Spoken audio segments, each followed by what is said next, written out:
ॐ भवतापप्रणाशिन्यै आनन्दघनमूर्तये ज्ञानभक्तिप्रदायिन्यै मातस्तुभ्यं नमो नमः। या ब्रह्मशक्तिरखिलं भुवनं विधत्ते विष्णोर्विरञ्चि शिवयोर्जननी पराया या लीलया लसति वै हृदये गुरूणां तां तां नमामि प्रकृतिं पुरुषोत्तमस्य पूर्णानन्दमयीं साक्षात् प्रज्ञानन्दस्वरूपिणीं परब्रह्ममयीं नौमि तत्त्वमसीति शब्दितां योगेश्वरीं शिवां शान्तां वाचा पीयूषवर्षिणीं निर्मलाम् अभयां मातस्त्वां नौमि परमेश्वरीं त्वां नौमि परमेश्वरीं। नारायणं नमस्कृत्य नरं चैव नरोत्तमं देवीं सरस्वतीं व्यासं ततो जयमुदीरयेत्।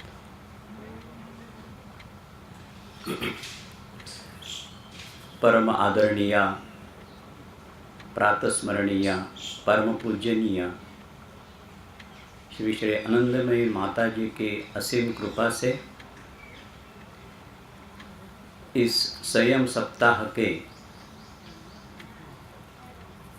अंतिम दिन के द्वितीय सत्र की पुराण कथा का अब प्रारंभ होता है। शुरू से मार्कंडेय पुराण को लेकर हम उस पुराण के अंतर्गत जो भगवती का एक विशेष चरित्र विदित किया गया है देवी महात्म्य के रूप में, उसी का अनुशीलन प्रारंभ किया और यहाँ तक आए थे कि वहाँ सुरथ राजा किस प्रकार अपने राज्य से परास्त होकर अपने पुर में आया, वहाँ भी किस प्रकार वो अपने ही लोगों से पीड़ित हो गया, फिर वन में आ गया, एकाकी हय मारी है, इसका भी कुछ गूढ़ार्थ हम लोगों ने सब देख लिया, ये जो चरित्र है उसका। और साथ ही साथ उसको जो एक वैश्य मिला है, समाधि उसका नाम, उसकी भी व्यथा इसके समान ही है। दोनों ही अपने से पीड़ित है, फिर भी अपना घर छोड़ आने के बाद भी उनकी ही स्मृति में वो व्यस्त है। इसका कारण वो जानते नहीं है, इसलिए मेधा ऋषि के पास आए हैं, उनसे सवाल किया है कि ऐसा क्यों, जरा बताइए। यहाँ जो वर्णन है वो है संक्षेप में, लेकिन ये एक विलक्षण क्रिया है। हर एक जीव के जीवन में एक विशिष्ट अवस्था आती रहती है आध्यात्मिक दृष्टया, उसी का निर्देश यहाँ हुआ है। लेकिन समय की ओर दृष्टि रखते हुए उसका ज़्यादा उहापोह हम नहीं करेंगे, ज़्यादा करके उसके आगे हमें जाना है। तो इनके सवाल का जवाब मेधा ऋषि झट से देते हैं कि सिर्फ महामाया हरिश्चेषा तया सम्मोह्यते जगत, सिर्फ इस भगवती माया की वजह से ही तुम्हें अपने परिवार से इतना दुख पहुंचाया है, तो भी तुम परिवार को भूल नहीं सकते हो। ज्ञानिनामपि चेतांसि, वो इतनी बलवती है कि जो बड़े बड़े ज्ञानी हैं उनको भी बलाद आकृष्य मोहाय, उनका भी चित्त आकर्षित कर सकती है। तो ज्ञानियों का चित्त आकर्षित कर सकती है, इसका मतलब ये नहीं है कि उनका अधःपतन वो करती है, नहीं। बलाद आकृष्य मोहाय महामाया प्रचिति, इसका अर्थ कुछ अलग है। इस अर्थ थोड़ा समझने के लिए हम स्वामी विवेकानंद जी का चरित्र सूक्ष्म से उसकी घटना देखेंगे। काशीपुर के उद्यान में जब ठाकुर का अंतिम निवास चल रहा था और नरेंद्र आदि उनकी सेवा में रत थे, बड़ा परिश्रम चल रहा था उनका। सेवा करने के बाद जितना समय बचेगा, रात में भी पूरी तरह अपनी साधना में डूबे हुए रहते थे और अंत में आत्म साक्षात्कार निर्विकल्प समाधि अवस्था प्राप्त कर ली। ये प्राप्त करने के बाद परमहंस ठाकुर भगवती को हाथ जोड़कर प्रार्थना कर रहे हैं कि माँ, अपनी माया से इसे बद्ध कर रखो, नहीं तो यहाँ कार्य नहीं करेगा, वो चला जाएगा सीधा। यही है ये ज्ञानी नाम चेतांसी देवी भगवती ही सह बलादाकृष्य मोहाय महामायाम प्रयच्छति। यही उसका ज्ञानियों को भी खींचना है। ये अधोगति नहीं है, जगत कार्य में उन्हें नियुक्त करना है। ये ऐसा ही महामाया का खेल है।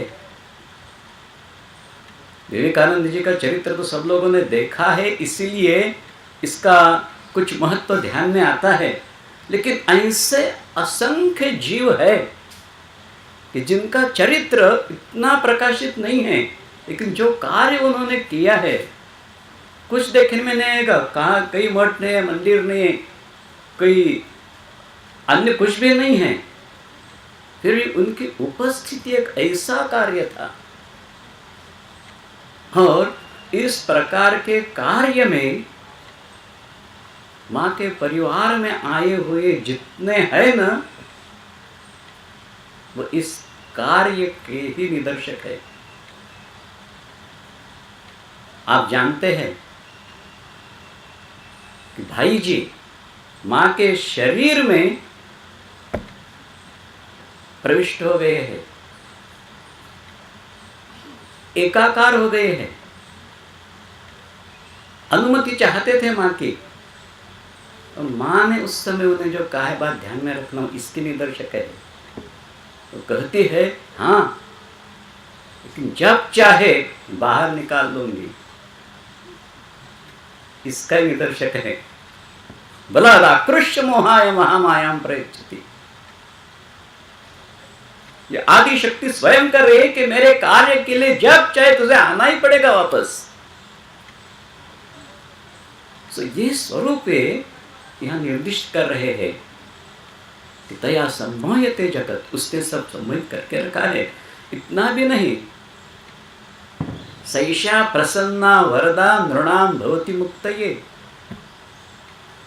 उसका स्वरूप ही ऐसा ही है कि सबको मोहित करेगी। इतना भी नहीं, अगर वो प्रसन्न हो जाएगी ना, वरदा जो चाहे वरदान दे देती है। और वो भी कैसा, नाम भवति मुक्तये। आत्म साक्षात्कार में भी जीव प्रवेश कर सकता है इनकी कृपा से। एक घटना का मैं उल्लेख करता हूँ यहाँ। बनारस में माँ है, उस समय आश्रम नहीं हुआ है, शायद कृष्ण कुंज में या अन्य किसी भक्त के यहाँ माँ का निवास है। एक भक्त माँ की, उसकी एक सहेली, उस सहेली का पुत्र मर गया है और बहू, उसकी एक बहुत छोटी बेटी है, तो आकस्मिक मृत्यु की वजह से अपने पति के पति वियोग से पूरी तरह से शोकग्रस्त हो गई है। किसी में भी उसकी रुचि नहीं रही है, खाती नहीं, पीती नहीं, किसी से बात नहीं, कुछ नहीं। और इस छोटी बच्ची के लिए ये दादी बहुत व्यथित है। एक तो इसका दुख देखा नहीं जाता है, और दूसरा उस बेटी का क्या होगा, इस दुख में भी है। और इस सहेली ने इसको बताया कि तुम बनारस में हो, अभी अभी माँ बनारस में आई है, माँ से मिलो, एक बार बताओ सब, वो ही इसका इलाज कर सकती है। माँ के पास वो आ गई। माँ कहती अच्छा ऐसी बात है, लाओ उसे इधर। वो कहती वो घर से बाहर आती नहीं, किसी का कहना मानती नहीं, कुछ भी नहीं। करुणामयी कहते ये शरीर आएगा वहाँ। गई वहाँ, अकेली नहीं, साथ में गुरुप्रिया दीदी है, भाई जी है और भोलानाथ जी है। देखो कैसे आतिरथी महारथी है साथ में।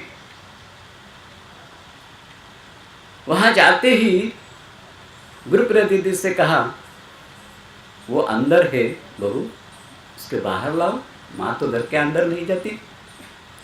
गुरुप्रिया दीदी अंदर गई, उनसे समझाती है कि बहुत बड़ी ये आदि शक्ति का अवतार है, तेरा दुख पूरी तरह से दूर कर लेगी, तुझे सांत्वना मिलेगी, चलो तो दर्शन तो करो। आने के लिए तैयार नहीं।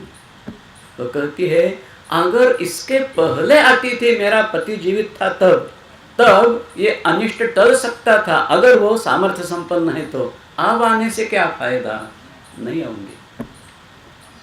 निराश होकर गुरुप्रिया दीदी लौटी, माँ से कहती है कि वो आती नहीं है, भाई जी से भेजा, वो भी कोशिश करके आए हैं, कुछ असर नहीं हुआ। भोलानाथ जी को भेजा, भोलानाथ जी को भेजने के बाद वो बहुत प्रकार से समझाते, लेकिन वो आई नहीं है। वो भी निराश होकर आके माँ से कहते हैं कि माँ वो आती नहीं है। माँ सिर्फ भोलानाथ जी की तरफ देखती है और आंख में आंख डाल के देखकर इतना ही कहते हैं आप जाओ। वो गए, उसके साथ वो बाहर आ गई है।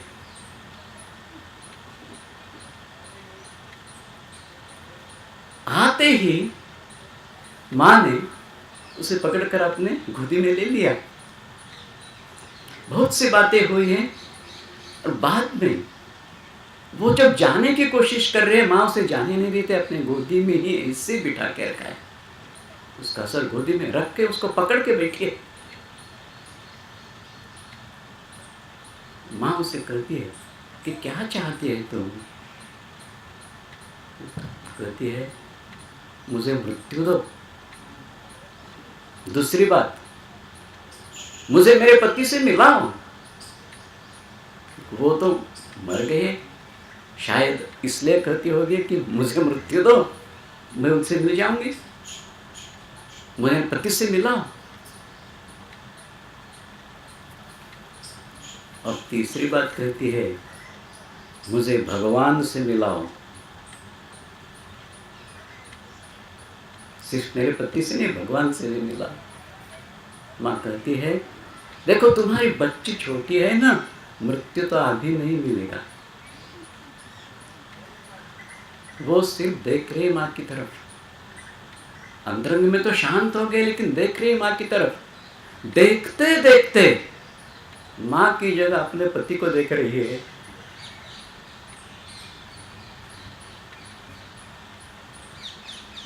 एकदम शांत हो गई। बाद में माँ कहते अब रही तुम्हारी तीसरी इच्छा, भगवान को मिलाना हो जाएगा। इसके बाद कई दिन के बाद माँ विंध्याचल में है और इसी को संदेशा भिजवाया कि आ जाओ वहाँ, अपनी बेटी को और अपने पति की तस्वीर साथ में लेके आ जाना। इसी प्रकार कार में बैठकर वो गई है। ज्यादा तो उसका वर्णन और नहीं कर सकते, समयाभाव से और आगे जाना, इसलिए सिर्फ संक्षिप्त में आगे की बात करता हूँ। विंध्याचल आश्रम में जो गुफा है, उस गुफा में माँ चली गई उसी के साथ, और वही उनको भगवान का दर्शन करा दिया।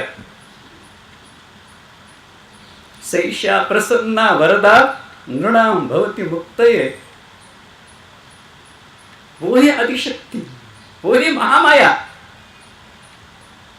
वो ही सबको मोहित करके रखने वाली, फिर भी जब प्रसन्न हो गई है ना, तो सब कुछ इच्छाएं पूर्ण कर दी है। आगे कहते हैं, ये पूछ रहा है सुरत कि भगवान काहे सा देवी कथम उत्पन्ना, कहाँ से उत्पन्न होते, कैसे उत्पन्न होते, कब उत्पन्न होती है, उसका कर्म क्या है, आदि आदि 6 बातें पूछी है। उसके भी कुछ जवाब दे दिए हैं, पर अंत में कहते हैं, योग निद्रा यदा विष्णु जगत के कारण अधिकृते, एक ऐसी स्थिति आ गई है, एक कारण स्थिति आ गई है। एक कारण, इस स्थिति का अर्थ यही है कि सब जगह पानी पानी है, समुद्र पानी ही, कहीं भी किस प्रकार का स्थान निर्दिष्ट नहीं हो रहा है। एक दृष्टि से ये महाप्रलय के बाद की फिर जो नई सृष्टि प्रारंभ होने वाली है, उसी के पहले की ये अवस्था है, जब जगत स्वरूप कार्य सृष्टि में कार्य समष्टि ये जो है, जगत स्वरूप कार्य समष्टि जो है, ये जब कारण में लीन हो जाती है, प्रलय के समय तो यही होता है, तो इसी को एकान्नव स्थिति बताया है। तो इस समय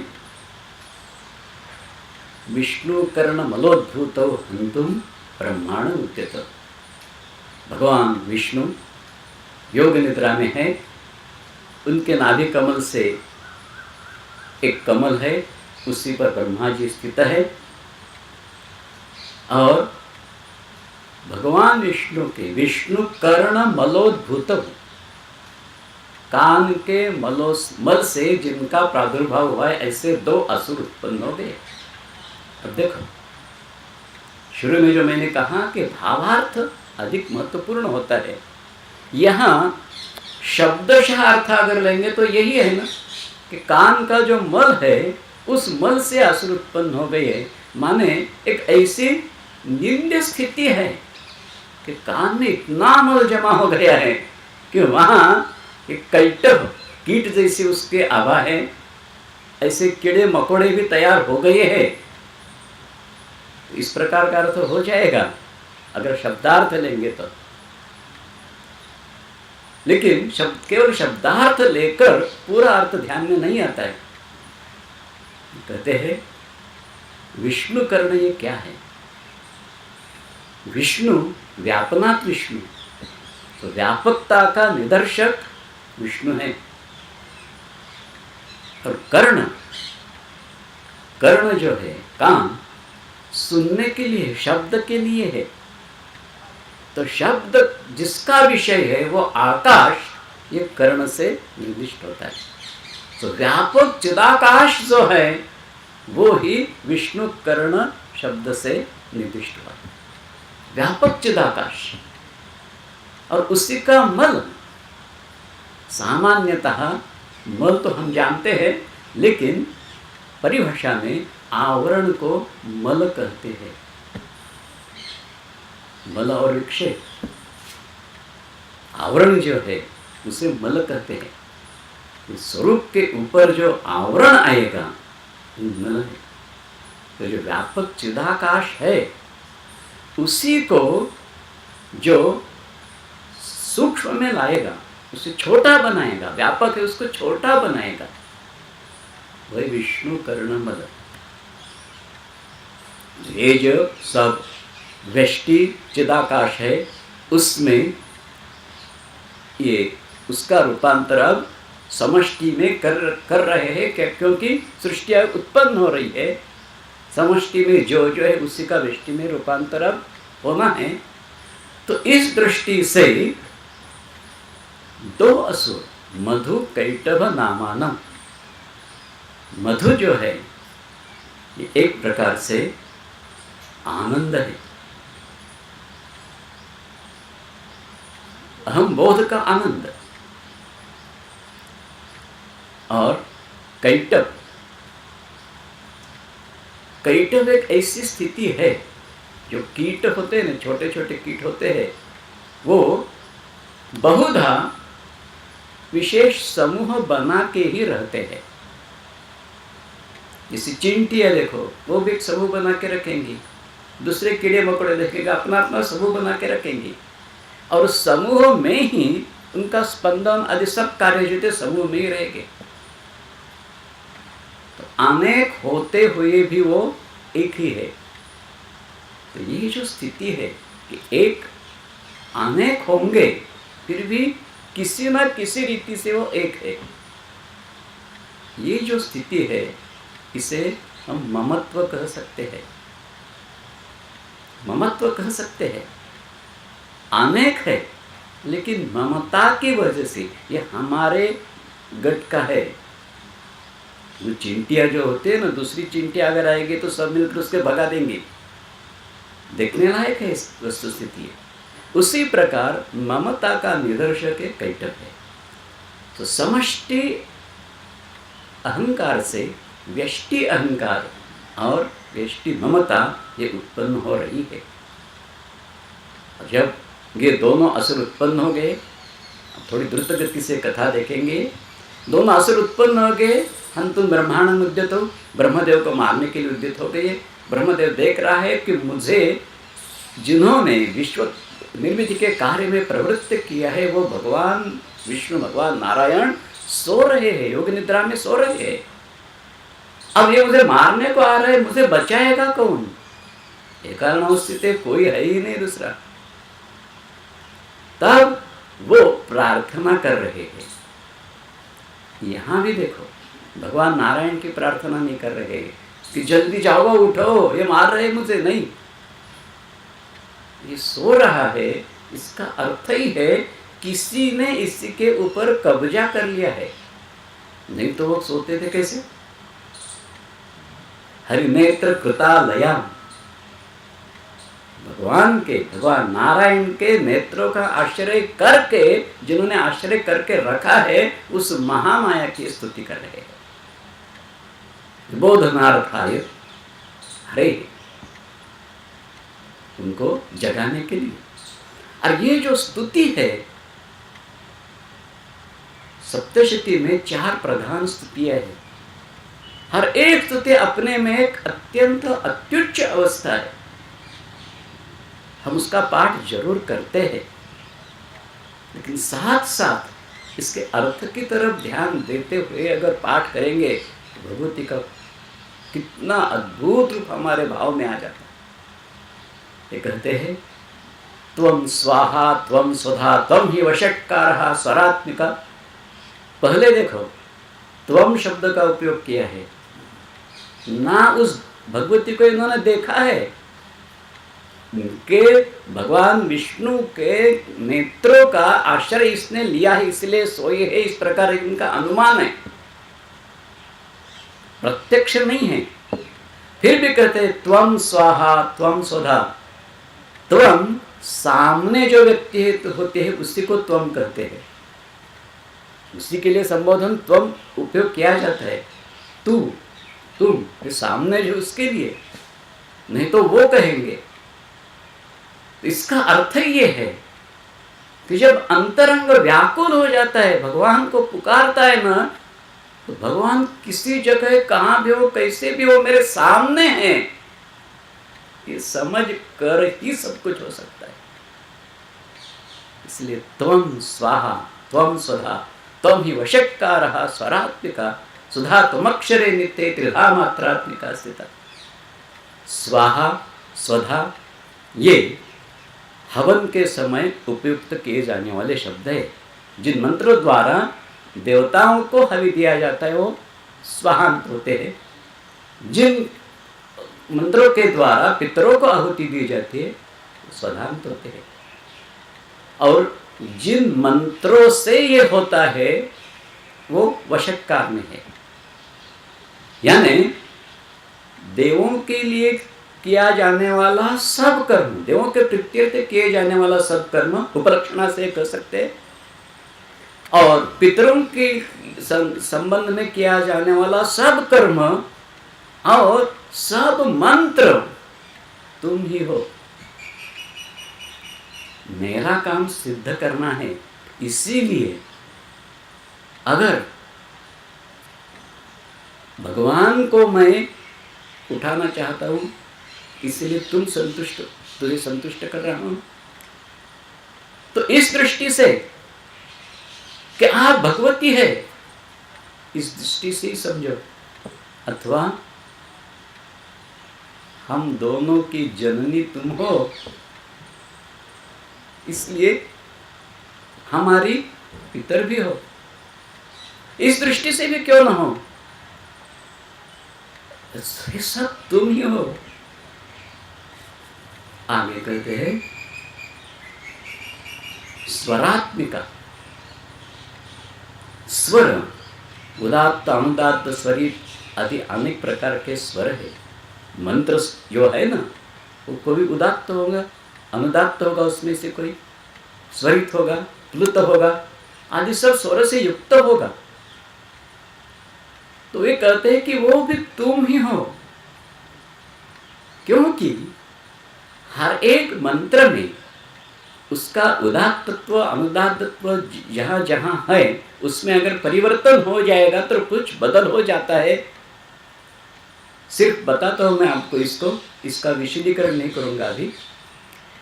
तो इस दृष्टि से तुम ही हो, माने मेरे से अगर कुछ गलती होगी ना, तो भी इसको सुधारने में आप समर्थ हो, ये आपका ही है ना। इसीलिए आगे कहते हैं सुधा त्वमक्षरे नित्ये त्रिधा मात्रात्मिका स्थिता। सुधा अमृत, अक्षरे नित्य, तुम नित्य हो, यानी सर्वकाल में तुम हो। भूत भविष्य वर्तमान कोई भी तुम्हें ऐसा भेद तुम्हें करने को आता नहीं है। त्रिधा मात्रात्मिका होता, 3 मात्रा ओंकार की मानी गई है, प्रणव की 3 मात्रा मानी गई है। 3.5 आधी मात्रा जो है वो उच्चारित नहीं हो सकती, वो अर्धमात्रा स्थिता नित्या यानुच्चार्या विशेषतः, उसका उच्चारण नहीं कर सकते। तो यहां देखो प्रणव के स्वर जो है ना, मात्राएं जो है अ, उ और म, ये 3 मूर्त मात्रा है। और जो अर्ध मात्रा है वो कौन सी है, इसके बारे में कुछ कुछ कहा जाता है। ये जो बिंदु है आदि आदि, ये सब अनुच्चारित अर्ध मात्रा है आदि कहा जाता है। विश्लेषण कौन सा भी क्यों ना हो, उसकी तरफ हम देखेंगे नहीं। हमारी दृष्टि तो सिर्फ मां की तरफ ही रहती है। इसका स्वरूप जो है ना, अ उ म, अकार ये नारायणवाचक है, उकार ब्रह्मवाचक है, विष्णु ब्रह्मा, और मकार शिववाचक है। नारायणवाचक है, विष्णुवाचक है। हमारी माँ पूर्ण ब्रह्म नारायण है। एक मात्रा तो हो गई। दूसरी मात्रा ब्रह्मा, सृष्टि को निर्माण करता है, यानी पूरी सृजन शक्ति जो परमात्मा की है वो ब्रह्मा के रूप में है। और यही हमारी माँ है, पूर्ण ब्रह्म नारायणी।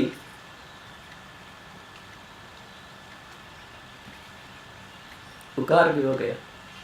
और अपने को महादेव बताती है अपना परिचय देते समय, पूर्ण ब्रह्म नारायण, पूर्ण ब्रह्म नारायणी, महादेव, अ उ म, त्रिधा मात्रा। इन तीनों का जब समुच्चय हो जाता है ना, तीनों का जब समुच्चय हो जाता है तब ये अर्ध मात्रा है, बिंदु रूपा है। क्योंकि इन तीनों का समुच्चय तब है सृष्टि की निर्मिति के पहले। ये अंतरंग नहीं है, सिर्फ भगवती के सिर्फ अंतरंग नहीं है। एको भविष्यामि संकल्प जो है परब्रह्म तत्व के अंदर उदित हुआ संकल्पात्मक अवस्था जब है तब ये निर्मित नहीं हुई है, सिर्फ है, अव्यक्त रूप में है। यही अर्धमात्रा है। सबका समुच्चय रूप जो है वो अर्धमात्रा है। अब आगे और भी अनेक बातें के त्वमेव संध्या सावित्री त्वं देवी जननी परा आदि आदि उसका एक एक गुण वर्णन किया है। अब आगे कहते हैं त्वं श्री त्वमेश्वरी त्वं ह्री त्वं बुद्धिर्बोध लक्षण, कि त्वं श्री हो, सौभाग्य रूपिणी हो। श्री श्रेष्ठता का निर्देश है, इसलिए सबसे श्रेष्ठ तुम हो। सौंदर्य, ऐश्वर्य, यश, अभ्युदय, निश्रेयस आदि सब ऐश्वर्य जितना है ना, श्री में समाविष्ट है, वो सब तुम ही हो। ये सब जब हम सौंदर्य, ऐश्वर्य, यश, अभ्युदय, निश्रेयस ये सब जब उच्चारित करते हैं ना, तो माँ का एक एक रूप सामने जरूर आ जाएगा, बताने की जरूरत नहीं पड़ेगी। आगे कहते हैं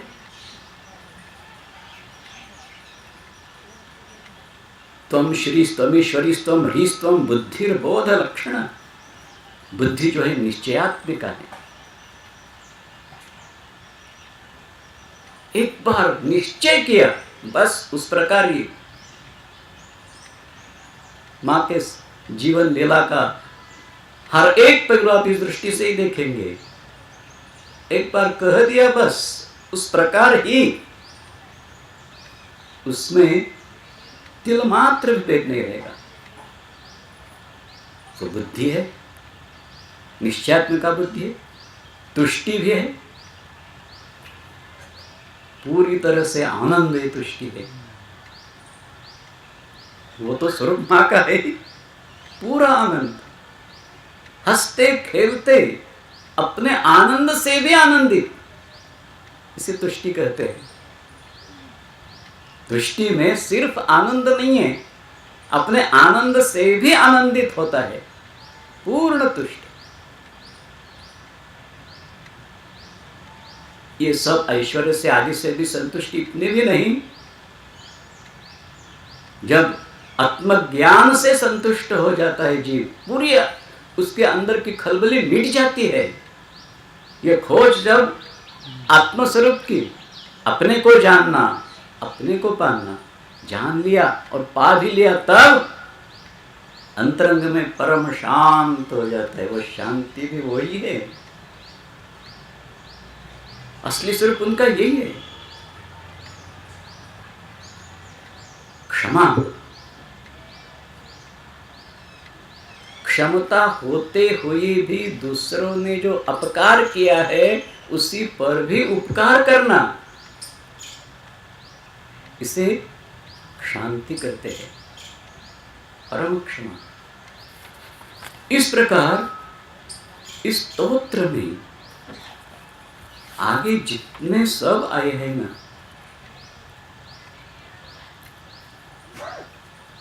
लज्जा पुष्टि तथा तुष्टि स्वम शांति शांतिरेव च, कोई अस्त्रों का शस्त्रों का विवरण है। खड्गिनी, शूलिनी, घोरा, गतिनी, चक्रिणी तथा शंखिनी, चापिनी, बाण, भुषिंडी, प्रगायुधा आदि आदि आयुध इतने जो वर्णन किए हैं, इसका मतलब पूर्व में हमने देखा है। दैत्यानाम दहेनाशाय भक्तानाम अभयाय च धारयन्त्यायुधानित्थम देवानां च हिताय वै। तो अपने उस कार्य का स्मरण दिलाने के लिए कि दो असुर है, ये मुझे मारने को उद्युक्त हो गई है, सब दृष्टि से देवानाम कार्य सिद्ध्यर्थम, इसके लिए भी भक्तानाम अभयाय च, मैं तेरा भक्त हूँ, मुझे अभयदान देने के लिए भी, और इन असुरों का विनाश करने के लिए भी। कौन से भी कारण से क्यों न हो, तुमने ये अस्त्र शस्त्र जो धारण किए उसी का उल्लेख इसलिए करे, उसे सूचित करे, ये करो। यच्च किंचित क्वचित वस्तु सरसद्वाखिलात्मके तस्य सर्वस्य या शक्ति, ये सबसे बड़ी बात है।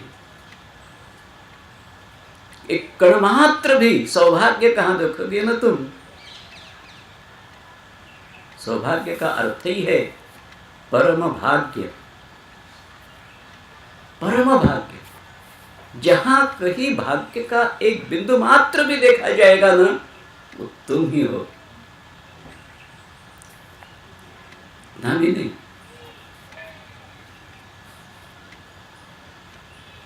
आगे कहते हैं यच्च किंचित त्वचिदस्तु सरस्वती तस्य सर्वस्य या शक्ति, कि उन सब की शक्ति जो तुम हो, तेरी स्तुति कैसे कर सकूं? क्योंकि तेरी स्तुति करने की मेरी शक्ति भी तुम हो ना। और तुम तो कोई क्रियाशील नहीं नजर आ रही है, ये सो रहा है भगवान नारायण, तो इसलिए मैं कैसे स्तुति करूं तुम्हारी? गया त्वया जगत सृष्टा जगत पात्यति यो जगत सोपि निद्रावश्यम नीता, कि जिसने, जो तुमने यया, जिसके द्वारा तुमने जगत उत्पन्न किया, जिसके द्वारा तुम जग का पालन करने वाली हो, वो तुमने ही उसे निद्रावश करके रखा है। अब स्तुति कैसी करूं? तो अंत में इतना ही मांगते हैं, मोह यही तो दुराधर्षव असुरो मधुकैटभ, मधु और कैटभ दोनों असुरों को मोहित करो, मोह यही तो। आगे कहते हैं प्रबोधंच जगत स्वामी, इस भगवान नारायण को जागृत करो, निद्रा से अलग करो। और बोधश्च क्रियताम अस्य हंतुम एतो महासरो, और इसे, इसके मन में ये ही प्रेरणा दो कि इन असुरों को मारना है। कितनी विलक्षण प्रार्थना है देखो। वो प्रार्थना ही नहीं कर रहे कि इन दोनों को मार दो,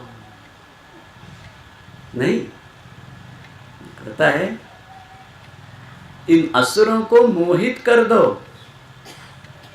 भगवान नारायण को जगाओ और उनके अंतरंग में इन असुरों को मारने की प्रेरणा प्रेरित करो। एवं सुता तदा देवी तामसी तत्र वेदसा आदि आदि। और उसने भगवान नारायण को जगाने के लिए, प्रबोधनार्थाय, उसे जगाने के लिए, और निहंतु मधुकैटभ, मधुकैटभ दोनों का मारने के लिए निर्गम्य दर्शने तस्थौ ब्रह्मणो व्यक्त जन्मनः, उनके नेत्र का आश्रय छोड़कर वो बाजू हो गई। नेत्र का आश्रय छोड़कर बाजू होने के बाद भगवान नारायण अब जागृत हो गए हैं। तो भगवान जब जागृत हो गए हैं तब देखते हैं मधुकैटभो दुरात्मानाम अतिवीर्य पराक्रम, ये दुष्ट मधु और कैटभ लाल लाल आंखों वाले क्रोध रखते क्षणा तुम ब्रह्मांड जिंतोद्यम, लाल लाल आंखें करके क्रोध से ब्रह्मा जी की तरफ दौड़ के उसको खाने की कोशिश कर रही। तब युद्धे भगवान हरि उनके साथ युद्ध कर रहे हैं। कहां तक? पंचवर्ष सहस्राणी। अब देखो, पंचवर्ष सहस्राणी, 5000 साल तक। एक दृष्टि से, तर्क की दृष्टि से यह संगत नहीं लगता, लेकिन पंचवर्ष सहस्राणी शब्द उल्लेख तो स्पष्ट है, तो इसका अर्थ ये भी कर सकते हैं, पंच यानी 5। अब नई सृष्टि उत्पन्न करनी है, तो सृष्टि की निर्मित करने के समय पहले जो प्रक्रिया है उसमें से एक तो महदादि प्रथम उत्पन्न आदि आदि, वो तो पूरी वर्णन है ही, लेकिन उसमें से बीच का भाग यहाँ बता रहे हैं। पंचवर्ष सहस्राणी, पंच महाभूत उत्पन्न हो गए, उनके एक एक विषय भी उत्पन्न हो गए, शब्द स्पर्श रूप रस गंध ये विषय भी उत्पन्न हो गए। तो इन्हीं के साथ पंचवर्ष सहस्राणी, सहस्र ये अनेकता का एक निर्देशक माना जाता है। तो इस प्रकार समष्टि जीव उत्पन्न करने के लिए पंचमहाभूत तो उत्पन्न हो जाएंगे, उसमें से शब्द स्पर्श रूप रसगंध उनके विषय उत्पन्न हो जाएंगे और उन्हीं को एक जगह रखने के बजाय समष्टि में उसको दे देना है। तो पंचवर्ष सहस्राणी बाहु प्रहरणो विभु, युद्ध शुरू है। वो श्रांत होते नहीं है, यहाँ वर्णन नहीं है, लेकिन अन्य पुराण में वर्णन है कि दोनों जो युद्ध कर रहे हैं, पहले मधु लड़ता है, भगवान उसके साथ लड़ते हैं, बाद में वो विश्राम करता है और ये कैटव लड़ने लगता है, भगवान उसके साथ लड़ते हैं। माने 5000 साल तक अखंड भगवान लड़ रहे हैं और वे बीच बीच में विश्राम करते करते करते लड़ रहे हैं। ऐसा कितना भी हो जाए तब वो श्रांत होने वाली नहीं है। तब अब महामाया का कार्य शुरू हो गया। तावत्पिति बलोन्मत्तौ, जब वो देख रहे हैं हम बड़े शूर है, वीर है, इसी के साथ लड़ते लड़ते इसको मार देंगे अभी कुछ समय में। बलोन्मत्तौ, अपने बल से उन्मत्त जो हुए उनको महामाया विमोहित, वो अब महामाया से विमोहित हो गए। उनकी बुद्धि ठीक से काम नहीं कर रही है, उनको मजाक सूझ में आ रहा है। उक्तवंतो व्रस्मत्तव्रेतामिति केशवम, भगवान को कह रहे अरे अरे इतना लड़ रहा है हमसे, कितना वीर है तुम, हम संतुष्ट है, कुछ वर तो मांग लो हमसे।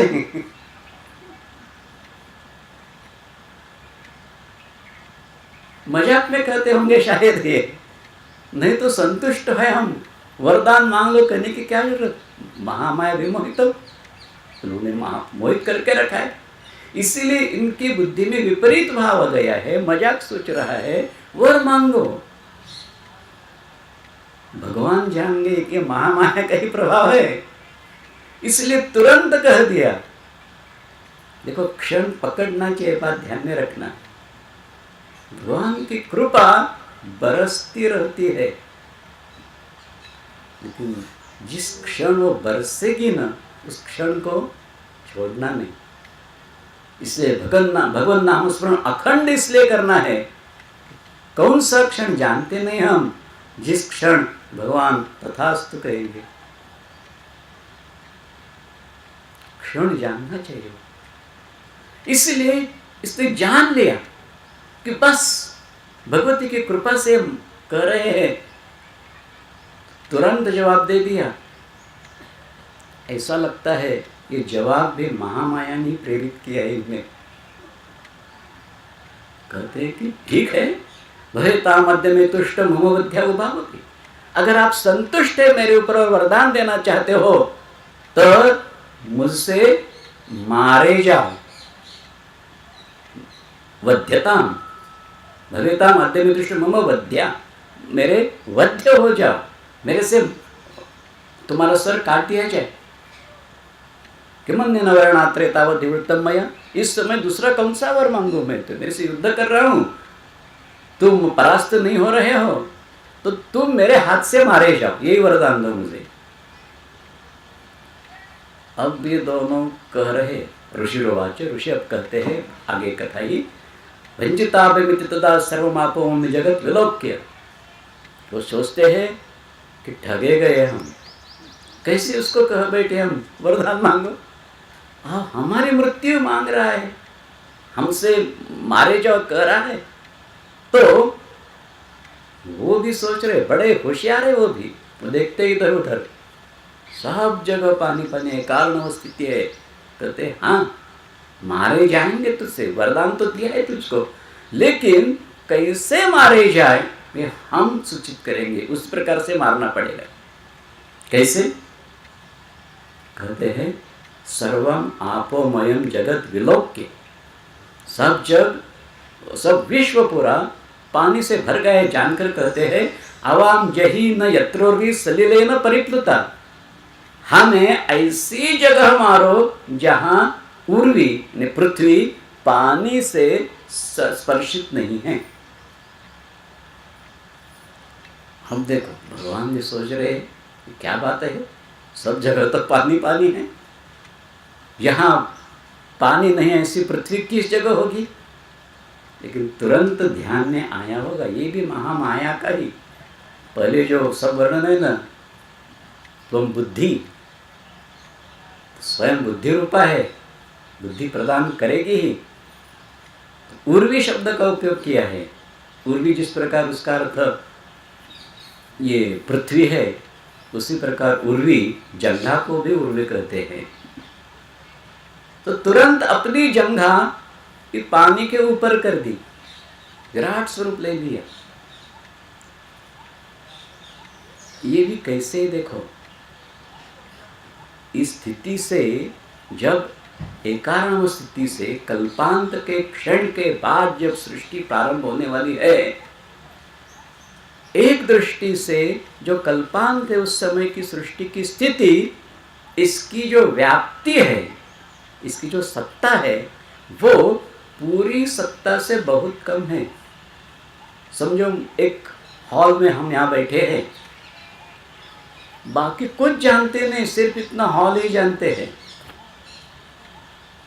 तो किसी ने अगर कहा कि इस हॉल में हमें कुछ नहीं देना, हॉल के बाहर दे दो,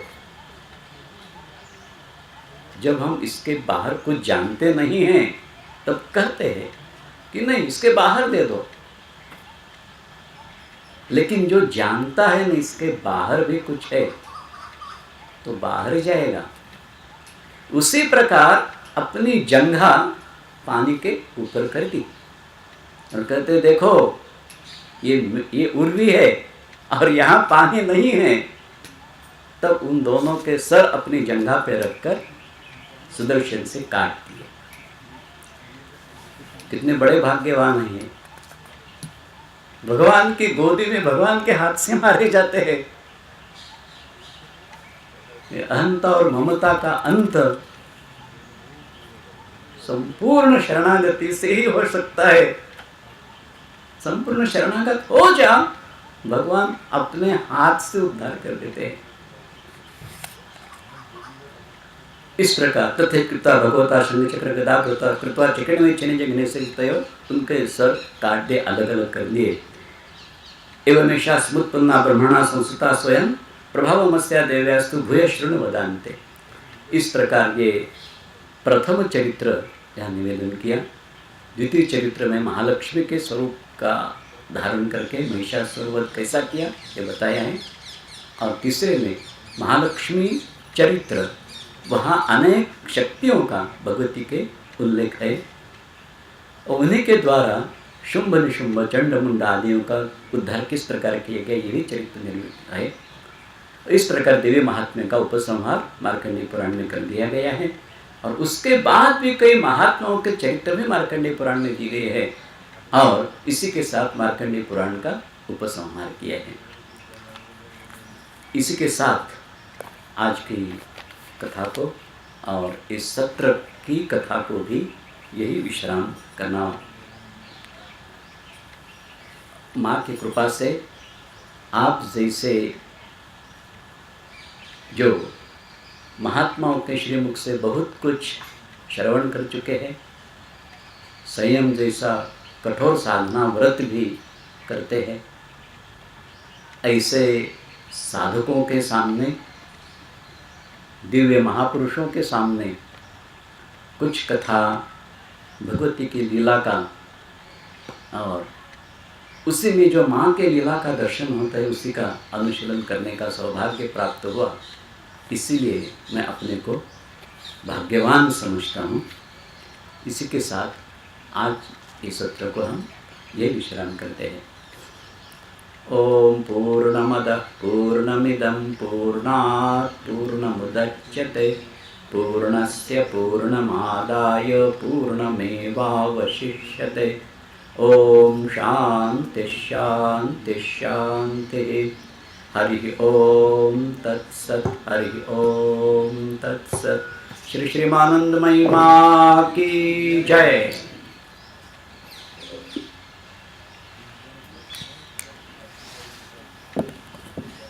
जय माँ।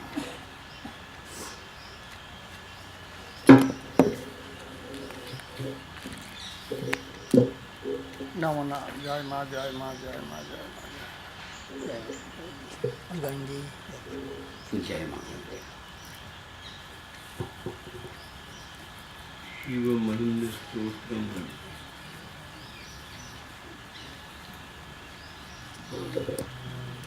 ओम गजानन भूतगणाधिसेवितं कपित्थजम्बुफलचारुभक्षणं